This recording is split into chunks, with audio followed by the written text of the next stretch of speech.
নমস্কার বন্ধুগণ। আমি আপনাদের বন্ধু সায়ন আজকে এসে গেছি নতুন একটা ভিডিও নিয়ে।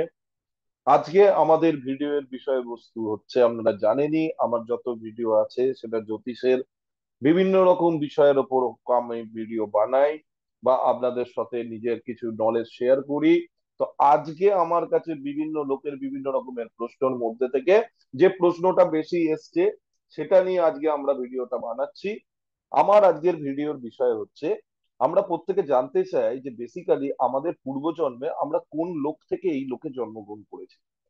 কেউ আমরা কি স্বর্গলোকের থেকে পৃথিবী লোকে এসেছি এই জন্মে, অথবা পৃথিবী লোকেই ছিলাম, অন্য জনিতে ছিলাম, সেখান থেকে জন্মগ্রহণ করেছি কিনা, অথবা পিতৃলোকে ছিলাম, সেখান থেকে জন্মগ্রহণ করেছি কিনা, হয়তো আমরা পাতাল লোকে ছিলাম, সেখান থেকে জন্মগ্রহণ করেছি কিনা, অথবা এই জন্মটাই আমাদের শেষ জন্ম কিনা। এর উপরে আমার কাছে কিন্তু প্রচুর প্রশ্ন আছে। তো দেখুন, জ্যোতিষের বিভিন্ন বইয়ের মধ্যে থেকে, বিভিন্ন শ্লোকের মধ্যে থেকে, কারণ একটি বইয়ের মধ্যে সবকিছু পাওয়া সম্ভব নয়। যেমন পরাশরী হোড়া থেকেও কিনো শ্লোকের মধ্যে এর অনেক ডেপথে গিয়ে এই সূত্রটাকে বার করতে হয়, তেমনি নারীর মধ্যে থেকেও দেখে এই সূত্রগুলোকে আমাদেরকে এগুলো এত সোজাভাবে দেওয়া থাকে না। দীর্ঘদিন রিসার্চ বা অধ্যবসায় করে করে এই জিনিসগুলোকে আমাদেরকে জট ডাউন করে বার করতে হয়। তো চলুন, যারা আমার ভিডিও দেখেন বা আমার ভিডিও ভালো লাগে তারা অতি অবশ্যই চ্যানেলটিকে সাবস্ক্রাইব করবেন এবং বেল আইকনটাকে প্রেস করে রাখবেন, কারণ এতে নেক্সটে যত রকমের ইনফরমেটিভ নতুন নতুন ভিডিও জ্যোতিষ সংক্রান্ত আসবে সেটা আপনারা আগে থেকেই জানতে পারবেন এবং আপনারা দেখতে পারবেন এবং শিখতে পারবেন। তো আর দেরি না করে শুরু করছি আজকের যেটা টপিক আমাদের, যে আমাদের এই আত্মার পূর্বজন্মে কোন লোক থেকে আমরা এসছি এ জন্মে। তো ফার্স্ট আমাদের এইটা জানার জন্য দুটো প্ল্যানেটকে আমাদেরকে জানতে হবে। প্রথম যে গ্রহটার কথা জানবো তার নাম হচ্ছে সূর্য। সূর্য, আমরা জানি সূর্য হচ্ছে জীবের বা আত্মকারক গ্রহ, মানে আত্মার যে কারকত্ব সেটা সূর্যদেবের আন্ডারে আছে। কারণ সূর্যের রশ্মি ছাড়া পৃথিবীতে কোনো জীবন সম্ভব নয়। কারণ সূর্যের রশ্মি হচ্ছে পৃথিবীর জীবনের মূল স্রোত বা আত্মার মূল স্রোত। তাই সূর্যকে আত্মকারক গ্রহ বলা হয়। এবার ঠিক অপর দিকে আরেকটা যেটা ভাইটাল গ্রহ, যেখান থেকে আমরা এই দুটো গ্রহের উপরেই আমরা জানতে পারবো কে কোন লোক থেকে এসেছি, সেই দ্বিতীয় ভাইটাল গ্রহটি হচ্ছে শনি গ্রহ।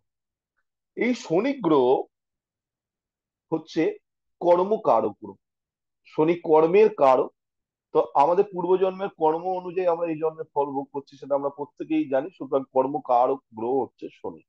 এই দুটো জিনিস যখন ক্লিয়ার হয়ে গেল, তখন এবার আমরা দেখার চেষ্টা করি এখন যে আমরা কিভাবে সোজা পদ্ধতিতে জানতে পারবো যে আমরা কে, কোন লোক থেকে বা পূর্বজন্মে কোন লোক থেকে এই পৃথিবী লোকে এই জন্মে জন্মগ্রহণ করেছে। তো সবার প্রথম আপনাদের স্ক্রিনে একটা দেখুন ছক রয়েছে, যেখানে আমি শনিকে সপ্তম ঘরে বসিয়ে নিয়েছি। আপনাদেরকে এটা বোঝানোর জন্য আমি বসিয়েছি, যার যেখানে শনি আছে সেখান থেকে আপনাদেরকে ক্যালকুলেশনটা করতে হবে। এবার দেখুন, প্রথম আমরা জানবো শনির থেকে।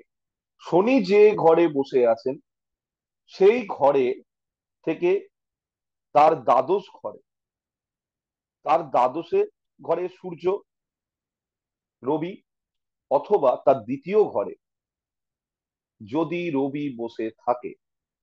এখানে পরিষ্কার আমরা ছবিটায় দেখতে পাচ্ছেন, যেসব জাতক জাতিকা শনি গ্রহ যে ঘরে বসে আছে সেই ঘর থেকে তার দ্বাদশ ঘরে হয়তো রবি বা সূর্যদেব বসে আছেন, অথবা শনির দ্বিতীয় ঘরে সূর্যদেব বসে আছেন, এই মতো অবস্থায় এই সব জাতক জাতিকা পূর্ব জন্মে স্বর্গলোক থেকে স্বর্গসুখ ভোগ করে এই জন্মে পৃথিবী লোকে জন্মগ্রহণ করেছে। এবং আপনারা দেখবেন যাদেরাই এই ধরনের ব্যক্তি হয় তারা প্রচন্ড মেটেরিয়ালিস্টিক হয়, তারা ভোগ করতে চায়, তারা ভোগী হয়। তাহলে বোঝা গেল, যদি কোন ন্যাটাল চ্যাটে শনি মহারাজ যেখানে বসে আছেন, ছকের যে ঘরে বসে আছেন সেখান থেকে দ্বিতীয় ঘর অথবা দ্বাদশ ঘরে যদি রবি বসে থাকে, এই ধরনের জাতক পূর্বজন্ম স্বর্গলোক থেকে তারা পৃথিবী লোকে জন্মগ্রহণ করেছে। নেক্সট, যদি কারো শনি যে ঘরে বসে আছেন ন্যাটাল চার্টে, সেই ঘর থেকে তৃতীয় ঘর অথবা একাদশ ঘরে, তৃতীয় ঘর অথবা একাদশ ঘরে যদি রবি বসে থাকে, মানে এই অবস্থাতে যদি বসে থাকে, সেক্ষেত্রে জাতকের যে আত্মা এই জন্মে পৃথিবীতে জন্মগ্রহণ করেছে, তার আত্মা কিন্তু পিতৃলোক থেকে এসছে। মানে এই ধরনের জাতক, তাদের যে পূর্বপুরুষ আছে বা তাদের যে পিতৃ আছে, তাদের লোক থেকেই এসছেন এবং পিতৃদের আশীর্বাদ ধন্য হয় এরা। বোঝা গেল? তাহলে যেসব লোকের জাতক জাতিকার ন্যাটাল চার্টে শনি যে ঘরে বসে আছে, সেই ঘর থেকে তৃতীয় অথবা একাদশ ঘরে যদি রবি বসে থাকে, তাহলে সেই ধরনের জাতক জাতিকা নিজেদেরই পূর্বপুরুষের লোক অথবা পিতৃর লোক থেকে তারা কিন্তু এই পৃথিবীতে জন্মগ্রহণ করেছে। এইবার আসি আমাদের তৃতীয় পয়েন্টে, যেখানে শনি যে ঘরে বসে আছে, সেই ঘর থেকে পঞ্চম ঘর অথবা নবম ঘরে যদি সূর্য বসে থাকে। আপনারা আমার ছবিতে দেখতেই পাচ্ছেন, শনি যে ঘরে বসে আছে পঞ্চম ঘর এটা, নবম ঘর এটা, সেখানে যদি সূর্য বসে থাকে, হয় পঞ্চমে অথবা নবমে যদি সূর্য বসে থাকে, তাহলে এই ধরনের জাতক বা জাতিকা পৃথিবীর লোকেই জন্মগ্রহণ করেছিল পূর্বজন্মেরা, পৃথিবীর লোক থেকেই পৃথিবী লোকে আবার জন্মগ্রহণ করে, কিন্তু জনিটা চেঞ্জ হয়েছে। হয়তো আগের জন্মে মনুষ্য জনি ছিল না, আগের জন্মে হয়তো পশু জনিতে অন্য কোনো জনিতে তারা ছিল, তাদের মনুষ্য জনি প্রাপ্ত হয়েছে। যে কারণে আপনারা দেখবেন এই ধরনের জাতক যাদের শনি থেকে সূর্যদেব হয় পঞ্চমে অথবা নবম ঘরে স্থিত বা ডিপোজিটেড, সেই ধরনের জাতক বা জাতিকা ভৌতিক সুখ, কারণ জগতের পশু ভৌতিক সুখ ভোগ করতে পারে না, পশু যোনি থেকে বা অন্য কোনো যোনি থেকে যেহেতু মনুষ্য যোনি তাদের প্রাপ্ত হয়েছে, তারা ভৌতিক সুখের পেছনে কিন্তু ছোটেন বা অগ্রসর হন, কারণ তারা পূর্বজন্মের কিছু জিনিস তাদের প্রাপ্ত হয়নি। এইবার নেক্সট, যাদের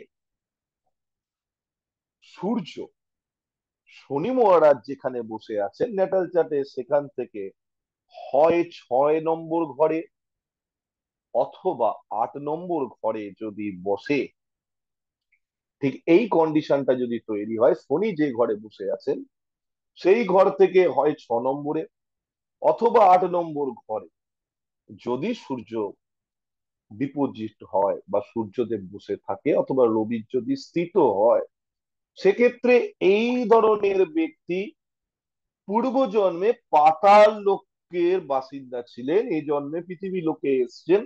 এবং এই ধরনের ব্যক্তিরা যাদের শনি থেকে ষষ্ঠে অথবা অষ্টমে সূর্য আছে, আপনারা লক্ষ্য করে দেখবেন তারা খুব রহস্যময়ী বা সিক্রেটিভ হয়, তারা কি হট করে তাদেরকে বোঝা যায় না, হট করে তাদেরকে বোঝা যায় না। বোঝা গেল? এইবার লাস্ট, যেটাকে মহামুখ্য সূত্র বলা হয়, শনি যে ঘরে বসে আছে সেখান থেকে যদি রবি মানে সূর্য সেই ঘরেতেই বসে থাকে, অথবা সেই শনি যেখানে বসে আছে সেখান থেকে সপ্তম ঘরে বসে থাকে, অথবা শনি যেখানে বসে আছে সেখান থেকে চতুর্থ ঘরে বসে থাকে, অথবা শনি যেখানে বসে আছে সেখান থেকে দশম ঘরে বসে থাকে, মানে এই চারটে কন্ডিশন যদি হয়, অনেকের ছকে আপনারা দেখতে পাবেন শনি সূর্য জুতি করে একই ঘরে বসে আছে, সেটাতেও এই কন্ডিশন ফলবে। শনি যে ঘরে বসে আছে সেখান থেকে সপ্তম ঘরে সূর্য যদি বসে থাকে, সেক্ষেত্রেও এই ঘটনা ঘটবে। শনি যেখানে বসে আছে সেই ঘর থেকে চতুর্থ ঘরে যদি রবি বসে থাকে, সেক্ষেত্রেও এক ঘটনা ঘটবে। এবং শনি যেখানে বসে আছে সেই ঘর থেকে দশম ঘরে যদি রবি বসে থাকে, সেক্ষেত্রেও এক ঘটনা ঘটবে। এই ধরনের জীবাত্মার এটাকেই বলা হয় তার লাস্ট রিল্যাম্প বা লাস্ট আত্মার পরিক্রমা প্রক্রিয়া। এবং আপনারা লক্ষ্য করে দেখবেন এই ধরনের জাতকরা লাইফে প্রচুর স্ট্রাগল করে, কারণ তার আত্মার মুক্তির সময় এসে গেছে, তার আর কিছু পাওয়ার কোনো ইচ্ছা থাকে না, তারা ফ্রি সোল হয়। এবং তারা সবসময় স্বাধীন চেতা হয় এবং মানুষকে উপকার করার চেষ্টা করে। আপনারা লক্ষ্য করে দেখবেন, যাদেরই শনি রবি জুতি রয়েছে, অথবা শনির থেকে রবি সপ্তমে বসে আছে, অথবা শনির থেকে রবি চতুর্থে বসে আছে, বা শনির থেকে রবি দশমে বসে আছে, তারা কিন্তু স্বাধীন চেতা হয়, দয়াবান হয়, তাদের লাইফে প্রচুর স্ট্রাগল থাকে, কারণ এটাই তাদের শেষ জন্ম। কিন্তু যেটা বইতে বলছে, কিন্তু জন্মের হিসেবে তাদের উচিত মানুষের হেল্প করে যাওয়া। এবং যেহেতু এই জাগতিক বন্ধন থেকে তারা মুক্তি পেতে চলেছে, তো তাদের লাইফে স্ট্রাগলটা অনেক বেশি হয়। আশা করি আমার এই ছোট ভিডিওটা আপনাদের ভালো লাগলো। উচিত আমি এই ধরনের ইনফরমেটিভ ভিডিও ভবিষ্যতে আরো নিয়ে আসবো। কিন্তু তার আগে একটাই কথা, আপনারা অতি অবশ্যই ভিডিওটা দেখবেন, লাইক করবেন, কমেন্ট করবেন, এবং যতটা পরিমাণে পারবেন শেয়ার করবেন। Thank you very much to watching my video. আপনাদের সবাইকে অনেক অনেক ধন্যবাদ। এবং আজকের ভিডিওটা আমি এইখানেই শেষ করছি। জয় শ্রীরাম, হর হর মহাদেব।